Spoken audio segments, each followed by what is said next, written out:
મિત્રો, હું છું ઈશિકા. આપ જોઈ રહ્યા છો નબલ ઇન્ડિયા ન્યૂઝ. આજના મુખ્ય સમાચાર છોટાઉદેપુર જિલ્લાના દલિત આદિવાસી સંગઠનો દ્વારા ભારત બંધના એલાનને આદિવાસી વિસ્તારમાં સફળતા.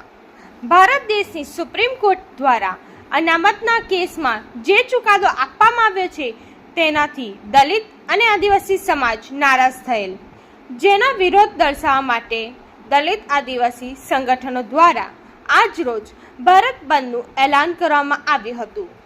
આ ભારત બંધના એલાનમાં આદિવાસી વિસ્તારમાં વેપારી મંડળોએ ભારત બંધના સમર્થન આપ્યું અને પોતાની દુકાનો સ્વેચ્છાએ બંધ રાખવાનો નિર્ણય લીધો, જેના પગલે આદિવાસી વિસ્તારમાં નસવાડી, તનખલા, બોડેલી, નર્મદા જિલ્લા, દેવલિયા જેવા મુખ્ય મથકો બંધ રહ્યા હતા. વેપારીઓએ સ્વેચ્છાએ પોતાની દુકાન બંધ રાખીને ભારત બંધના એલાનને સફળ બનાવ્યું. શાંતિપૂર્ણ માહોલમાં પોતાનો વિરોધ નોંધાવ્યો. કોઈ અનિચ્છનીય ઘટના સામે આવી નથી.